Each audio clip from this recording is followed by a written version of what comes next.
Welcome to this very shaky vlog. So the plan for this video is to basically read the top rated books on my Goodreads on my physical/library TBR. I'm gonna be frank, I'm kind of worried about this because I don't think I have a single book on this that isn't a sequel or isn't connected to another book in one way or another, and that's worrisome because I don't have the best record with sequels.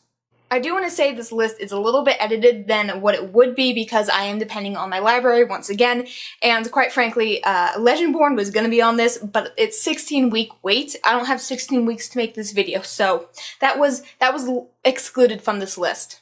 Right now, the plan is to read Empire of Gold, which is the last book in the Devavad trilogy, Wondersmith, if I can get it in time, which is the book 2 of Trials of Morgan Crow. Then I have Tristan Strong Destroys the World, which is book 2 in the Tristan Strong, which is a Rick Riordan Presents book. Then I have Sapien, which is a nonfiction, and I don't know if I'm going to read nonfiction or not, but it's like a 4.41 stars on Goodreads, so felt like I at least had to include it. Then I have Firekeepers, which is book 2 of the, what's the name of that series? Totally blank on the name of the series, Stormrunners. Then there's Going Postal with a 4.36 stars. It is a companion novel to the Death series. It's set in the Discworld. And then finally we have Arisha and the Song of Death with 4.32 stars. So that is also a book 2, and that is Arisha, obviously. So that's the plan. I'm going to read 5 of those, and we will see which ones I can get to first. So we're going to start off strong with Empire of Gold. I've already started reading it. I've read the first 5 chapters, I think. I'm really enjoying it. It's been a while since I've read book 2 of that series, but it does a great job on catching you up on everything you need to know that happened in book 2. The reason I stopped reading this book was because of how political this series got in book 2. I'm not a fan of political fantasies, but I really do enjoy the writing style, and I know book 3 is a lot, it moves away from that a bit. So I'm hoping I'm going to enjoy it. At least now the first 5 chapters is good. However, the audiobook is 26 hours long, so it might take me a hot sec to get through it. Quick little update on Empire of Gold. I made it through about halfway through the audiobook, and then I just stopped reading. I didn't pick up the book for days, and I started again, and then I tried to remember what happened, and then I remembered really nothing happened. Our characters traveled. That was about it. So I'm not seeing why this is the highest rated book on my Goodreads. I'm still enjoying it. It's just not almost 5 stars good. I just realized I forgot to update you guys. I finished Empire of Gold. It was fine. It wasn't the best, highest rated book on my TBR. Good. I like the ending. That's kind of it. I was hoping for more. I think I gave it 4 stars overall, which is kind of sad. I was hoping I would like it a little bit more than that, but I knew after the second book it got really political. It wasn't my main drive, and then I didn't like the love triangle setup in it, but it was fine. So, I completely forgot to start talking about Tristan Strong Destroys the World. I'm about halfway through it already. Here's the thing. I really like it when I'm reading it. I fly through the sections when I'm reading it, but the second I put it down, I just forget about its existence. So I don't know how that's supposed to affect my rating. And again, this is one of the highest rated books on my shelves, and I get it, it's a sequel. But I'm expecting a bit more than what I'm getting, and I think that's hurting my opinion. Okay, so I'm apparently really bad at vlogging, so I started and finished Going Postal. I loved it. I'm actually really kind of glad I waited to do this, talking vlog thing, whatever it's called. I'm so bad at this.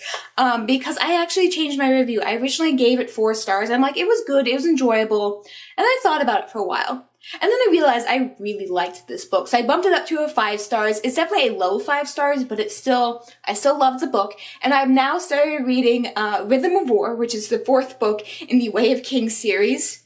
I'm loving it. It's great. It's 60 hours long, so that's a lot. I got it from my library. I have 20 days to read it. That's 3 hours a day. That's fine. I can do that. It's really long. I'm enjoying it. I love this book. I love this series, but it's 60 hours long. I'm in college. This is not going to be easy. I'm going to enjoy it, but it's not going to be easy. A little update on Rhythm of War. I'm a little more than halfway through it, and it's dragging. It's dragging so much. I'm actually feeling the length of this book right now.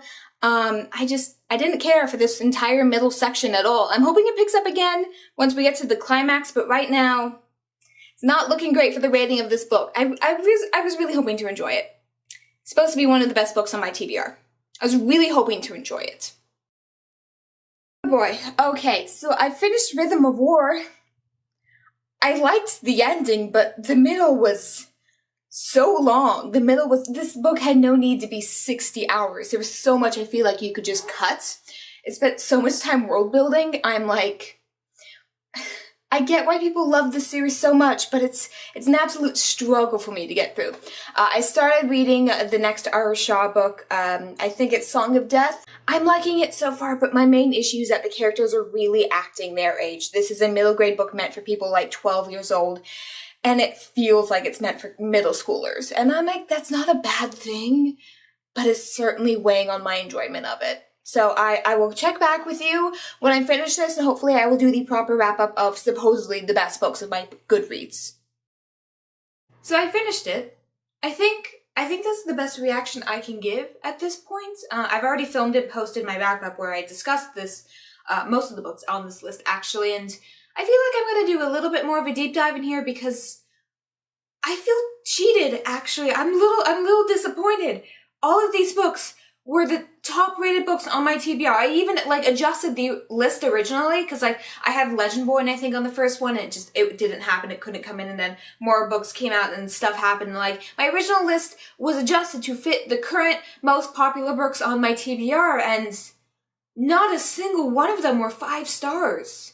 Okay, let's talk R. Shaw first, because I literally just completed that, and yeah, I haven't really discussed it in a wrap-up yet. I gave this book 3 stars, and I gotta say, not fun, not fun. They feel so young. The characters feel so young in this. Like, I get it, this is a middle grade book, but I really enjoyed book 1. I actually enjoyed the story here. I love learning about this new culture and something I wasn't familiar with before, and this one definitely was a step down from that. R. Shaw in the Song of Death has a 4.32 stars on Goodreads at the moment. At the time of recording this, I get it, it's a sequel, so it's going to have a little bit more skewed rating. But all of these were sequels. All of these were continuations of established series. And they all did that for me. Like, they weren't there. They weren't there. And I think R. Shaw was the worst. This one definitely I had the lowest opinion of. It felt its age. And that shouldn't be an insult, but in this case, it kind of feel like it does. And I'm just like, I can't spoil the ending, but like throughout the book, there is a fact that the characters are going through this love triangle situation where a new boy is introduced and they're like, oh, but who's this? He's attractive. And I don't like relationships in general in my books, and I hate love triangles. So that alone took it down a star. And then again, childish, very incredibly childish. Like, no. 3 stars for something that was supposed to be like the highest rated book of my TBR. Not a good time. Disappointed. So that was the book I ended up giving the lowest rating out of all of these. The one I gave the highest rating is Going Postal. I gave this like a 4 or 5 stars. I keep jumping between like 4 or 5 because I do feel like it's flawed. But I really enjoyed it. I enjoyed the story so much. And maybe that's just because it played off of my favorite trope, like reforming a villain while still doing villainous acts. Like, I really like that kind of character dynamic that is set up with that trope. But it's rushed. Like, none of these books are perfect. And for it's supposed to be, what was the original rating? Going Postal has a 4.36 stars. And it's not a sequel, it's a companion. So I was hoping this would be a little bit more honest. Not a 5 stars, but worthy of that 4.3, 4.5. Next, we're talking about the book that has the highest rated opinion on Goodreads, the one I had the most expectations going into, and that is Rhythm of War. I've already talked about this in my wrap-up. I did not like the middle of this book. It drags so much, and I've said this in like every single time I've discussed this series. I don't like it when the characters get split up and go to their secondary location. I hate it when they do that because I feel like it just stops the plot. I get it, it's necessary for world building, but this book spent so much time on world building, and it knocked it down a star. It knocked it down a star for me. I gave it 4 stars. So it's like still a good book, but it's not the highest rated book on my TBR good. And I feel like that, again, that is the statement for this entire video. I didn't completely enjoy any of these. The other massive book I've talked about in this video is Empire of Gold. I see why people like this. This is the one where I feel like I understand the Goodreads rating the most. I see why people like this, but it is not for me. I don't like politics. I don't like relationships. This wasn't for me. I shouldn't have read the series. It was enjoyable, but it's not the 5 stars I wanted. It's not the 5 stars. I gave it 4 stars. It was still very well written, but Again, disappointment, had higher expectations. That's the story for all of these. And finally, Tristan Strong Destroys the World. The more I think about this book, the more I want to lower the rating, actually, because in my original thoughts, in my wrap-ups, I gave it 4 stars, but it was a low 4 stars. And there's something about it that, like, this story isn't grabbing me the way I want it to. I'm enjoying this world, I'm enjoying this concept, but I don't like anything about it. And it is so confusing. It is so confusing. I think what upsets me the most, and this shouldn't impact my opinion at all, but I feel like it does, is the fact that if I lower this to a 3 stars, the only 2 books on this list that got a 3 stars were the Rick Riordan Presents book. And that upsets me. I don't know why that upsets me so much. Maybe it's because I have such love for Rick Riordan. I love Percy Jackson. I love Magnus Chase. I love the Kane Chronicles. I have such love for those books, and knowing what came as a result of those don't live up to the expectations, it hurts. It actually hurts, because I want to enjoy these cultures. I want to enjoy these stories, but I'm not getting that. The other books I mentioned at the beginning of this video, stuff like Wondersmith, stuff like Legend Boys, I do want to pick up in the future because I know people like these books, but I'm not going to think about them in the terms of these were some of the best books on my TBR. I need to read them to know why people like them. I want to read them because they sound like good stories. So I think the concept of this video was a complete fail. I hate expectations. I should not do this again. Maybe if I read the books on the lowest rated stuff on my TBR, then I'll be like mildly surprised. But right now, don't do this. Don't organize your TBR by ratings. It's not a good plan. So that is what we've learned from this video. I hope you enjoyed. I know it's a little bit of a mess, but that's just the way it is. If you like this video, I'm not doing another. So suggest something else in the comment section down below, and while you're down there, don't forget to hit like and subscribe. As always, good night, good evening, and good morning, everybody.